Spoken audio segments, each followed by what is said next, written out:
अणुशक्तीनगर या विधानसभा मतदारसंघातून अनेक वर्ष काम केलेले नवाब मलिक जे माजी मंत्री सुद्धा राहिलेले आहेत, त्यांची कन्या सना मलिक यंदा अणुशक्तीनगर या विधानसभा मतदारसंघातून निवडणुकीच्या रिंगणात उतरते। राष्ट्रवादी काँग्रेस अजित पवार यांच्या पक्षाकडनं सना मलिक या आज उमेदवारी अर्ज दाखल करणार आहेत। ताई, आपलं स्वागत आहे TV9 मराठीवरती। खरं तर नवाब मलिक तुमचे वडील अनेक वर्ष राजकारणात आहेत, अनेक विरोधकांना त्यांनी अंगावरती सुद्धा घेतलेलं होतं। त्यांचं काम या अणुशक्तीनगर विधानसभा मतदारसंघात राहिलेलं आहे। खरं तर त्यांच्या पावलावर पाऊल टाकून तुम्ही यंदा पुन्हा राजकारणात अर्थात लोकप्रतिनिधी म्हणून तुम्ही उमेदवारी अर्ज दाखल करतायत। काय पहिल्या भावना आहेत आणि विजयाचा किती तुम्हाला विश्वास वाटतो? एक नवीन सुरुवात सारखं आम्ही पाहतो, कारण त्यांचा 40 वर्षाचा जे अनुभव आहे आणि राजनीतिक अनुभव आहे आणि माझं जे 15 वर्षाचा जे प्रोफेशनल अनुभव आहे ते एकमेकांना सोबत जोडून आम्ही पुढे चालणार। आणि माझ्या पूर्ण अणुशक्तीनगर काँग्रेस पार्टीचा आणि माझे कार्यकर्ता राहू द्या किंवा इकडे जे जनता आहे ज्यांच्यासोबत मी गेल्या 7 वर्षापासून काम करत आहो, त्यांच्या आणि माझ्या पूर्ण विश्वास आहे की आपण या सीटवर आमदार म्हणून निवडून येणार। खरं तर नवाब मलिक यांचं काम जे आहे ते या मतदारसंघामध्ये होतं, परंतु आता तुमच्या समोरचा उमेदवार जो आहे तो अभिनेत्रीचा पती आहे, अर्थात स्वरा भास्कर यांचे पती फहाद अहमद म्हणून त्यांना उमेदवारी मिळालेली आहे। खरं तर गेले अनेक वर्ष त्यांनी सपा समाजवादी पक्षामध्ये युवक प्रदेशाध्यक्ष म्हणून काम पाहिलेलं होतं आणि आता थेट राष्ट्रवादी काँग्रेस शरदचंद्र पवार यांच्या पक्षामध्ये येऊन त्यांना तिकीट मिळालेली आहे। कसं तुम्हाला आव्हान वाटतं का हे? देखिए, राजनीति में कोई शत्रु नहीं होता है, एक विरोधक होता है और कोई भी विरोधक है हमें उससे कुछ ज़्यादा फ़र्क नहीं पड़ता। मेरे पिताजी ने इस अणुशक्तीनगर कॉन्स्टिट्यूएंसी में 2 बार उनको चुन के दिया है और चुनने के बाद इधर उन्होंने इस कॉन्स्टिट्यूएंसी में विकास काम किया है, इस कॉन्स्टिट्यूएंसी को नर्चर किया है और उनके साथ पिछले 7 साल से और एक शॉर्ट टर्म के उनके एब्सेंस में भी मैंने लगातार इधर लोगों से मिला है, गली कूचे में जाके आई हूँ, लोगों से मिलते रही हूँ, लोगों का विश्वास जीता है, लोगों का प्यार जीता है।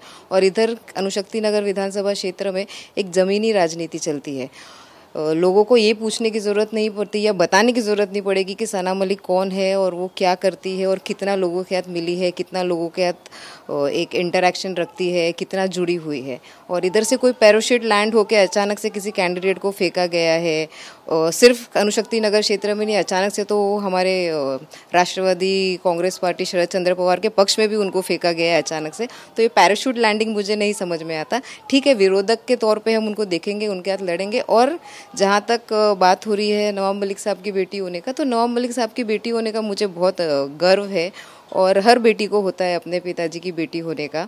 साथ ही साथ मुझे भी वो गर्व है। और जहाँ तक वडील की बात होती है, मैंने उनके साथ काम किया है और पिछले 7 सालों में हर विकास काम में मैं उनके साथ जुड़ी रही हूँ। और मेरे ख्याल से एक नवाब मलिक साहब की बेटी होना या अणुशक्तीनगर की बेटी होना एक अच्छी पहचान है राजनीति के लिए, जहाँ तक एक अभिनेत्री का पति होना। खरं तर तुम्ही तुमच्या विरोधी प्रतिस्पर्धीवरती टीका सुद्धा करतायत, त्यांच्यावरती तुम्ही म्हटलात की पॅराशूट लँडिंग त्यांनी घेतली आहे। खरं तर ह्याच गोष्टीवरतून आता राष्ट्रवादी काँग्रेस शरदचंद्र पवार पक्षामध्ये देखील दुफळी माजलेली असल्याचं आपल्याला पाहायला मिळतंय। पक्षामधले जे निष्ठावान कार्यकर्ते होते ज्यांनी ह्या विधानसभा निवडणुकीची तिकीट मागितलेली, अर्थात त्यामध्ये निलेश भोसले, त्यानंतर संजय कांबळे असतील, त्यानंतर सोहेल सुभेदार, नसीम सिद्दीकी, हे सर्वच तुमच्याबरोबर ह्यापूर्वी देखील या लोकांनी कामं केलेली आहेत। ही सगळी जण तुमच्या विरोधात इच्छुक होती, परंतु त्या सगळ्यांना डावलून स्वरा भास्करांच्या पतीला अर्थात फहाद अहमदला ही तिकीट मिळालेली आहे। त्यामुळे त्यांच्या पक्षात देखील नाराजी आहे, त्यांनी ती नाराजी व्यक्त करून दाखवली आहे। तुमच्या जुन्या सहकाऱ्यांबद्दल तुमच्या काय भावना? फक्त एकच बोलायचं आहे की कालची जे यादी आम्ही पाहितलं आणि कालचं जे प्रेस कॉन्फरन्स आम्ही पाहितलं, तिकडे आम्हाला कांबळे, भोसले, सिद्दीकी, सुभेदार हे नावाची अपेक्षा होती। पण आता काही नवीन पॅराशूट लँडिंग सारखं एक नवीन चेहरा आलाय। ठीक आहे, विरोधक असेल, आम्ही मैदानावर आहे, ते पॅराशूट लँडिंग करून आणलं त्यांना, आम्हाला काही फारसं फरक पडत नाही। आम्ही या अणुशक्तीनगर क्षेत्रामध्ये सक्रिय होतो। गेल्या 7 वर्षापासून आम्ही माझ्या वडिलांसोबत काम करत आहे। लोकांनी मला त्यांच्या ॲब्सेन्समध्ये पण पाहिलं, कशा आम्ही लढलो, कशा लोकांच्या समोर जाऊन त्यांचं काम केलं आणि पुढे पण तसंच करणार आणि नक्की आम्ही या सीटवर जिंकून येणार। खरं तर फहाद अहमद यांची काल उमेदवारी जाहीर झाल्यानंतर त्यांनी थेट तुमच्या वडिलांवर टीका केली आहे, नवाब मलिकांवरती। ते म्हटलेत की नवाब मलिक टीका करतात आहेत शिवाजीनगर मानखुर्द या विधानसभेवरती की तिथे ड्रग्सचा सुळसुळाट झालाय, पण अणुशक्तीनगर विधानसभेमध्ये सुद्धा त्याच पद्धतीने ड्रग्सचा सुळसुळाट झालाय. ज्यावेळेस राष्ट्रवादी काँग्रेस तुमच्या पक्षाने एक क्रिकेट चषक भरवलेलं होतं, त्या क्रिकेट चषकाच्या स्टेजच्या पाठीमागेच ड्रग्स घेताना काही मुलं जी आहेत ती आढळून आलेली होती. त्या संदर्भातला व्हिडिओ व्हायरल होतोय असं त्यांनी सांगितलं. नवाब मलिकांनी इतकी वर्ष काय केली असा सवाल देखील ते व्यक्त करतात आहेत आणि ते म्हणतात आहेत की तुमच्या मतदारसंघामध्ये तर शिवाजीनगर मानखुर्दपेक्षा अधिक ड्रग्स विकलं जाते. नहीं, ये जो बीमारी है ना ड्रग्स की, ये ड्रग्स की बीमारी जो है हमारी अणुशक्ति नगर कॉन्स्टिट्यूएंसी और शिवाजी नगर मानखुर्द की जो कॉन्स्टिट्यूएंसी है उनका एक लग के इमीडिएटली आफ्टर है. तो ये पूरी जो कॉन्स्टिट्यूएंसी में जो ड्रग्स की बीमारी आ रही है, क्योंकि हमारे इधर अणुशक्ति नगर तालुके में जितने भी ड्रग्स के इश्यूज़ थे हमने उसको पूरी तरीके से सॉल्व किया है. कुछ 9 लोगों के नाम आते थे जो ये बेचते हैं, उसमें से कुछ लोग जो हैं ऑलरेडी अरेस्टेड है और एक शायद फरार है. लेकिन बाकी जो इधर से हमने जब जितना भी मेहनत किया जाए तो इधर से पता चलता है कि बीमारी बाजू की कॉन्स्टिट्यूएंसी से आती है. बहुत अफसोस के साथ कहना पड़ता है कि अभी इलाज जब हमने इधर पूरी बीमारी को क्लियर कर दिया है तो इलाज करने के लिए थोड़ा आगे बढ़ना पड़ रहा है और मानखुर्द शिवाजी नगर से इस बार हम इलाज करके रहेंगे. परंतु ते थेट तुमच्या वडिलांवरती टीका करतायत. अर्थात प्रतिस्पर्धी तुम्ही आहात, परंतु तुमच्या वडिलांना कुठेतरी टार्गेट करतात. ते म्हणतात की नवाब मलिकांना मी पकडून अणुशक्तीनगरमध्ये घेऊन जाऊ शकतो, तिथे कुठे कुठे ड्रग्ज विकले जातात, ड्रग्सचे अड्डे कुठे आहेत मी त्यांना दाखवतो. इतकी वर्ष तुम्ही या मतदारसंघात राहून तुम्ही ड्रग्सचा निपटारा केलेला.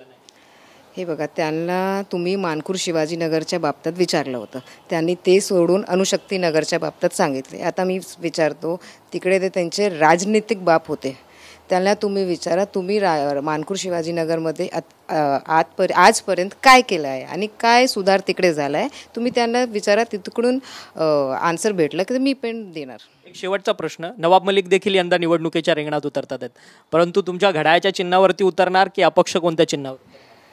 कमीत मला वाटतं पुढच्या 24 तासात तुम्हाला ते क्लिअर होणार की कुठून आणि काय कसं लढणार. वडील जर अपक्ष उभे राहिले तर सना मलिक मुलगी म्हणून वडिलांच्या प्रचाराला शिवाजीनगर मानखुर्दला उतरलेली दिसते. 100%. धन्यवाद, तुम्ही आमच्याशी बातचीत केली. या होत्या सना मलिक, ज्या आज आपला उमेदवारी अर्ज जे आहेत ते अणुशक्तीनगर विधानसभा मतदारसंघातून भरणार आहेत.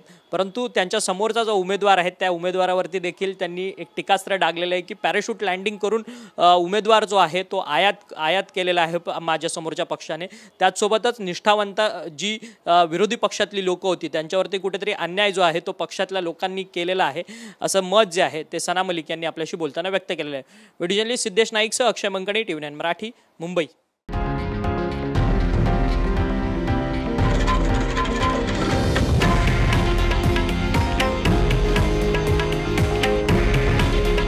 हे आहे देशातील नंबर 1 न्यूज नेटवर्क आणि आपण पाहत आहात TV9 मराठी. काळजी तुमची, हित महाराष्ट्राचं.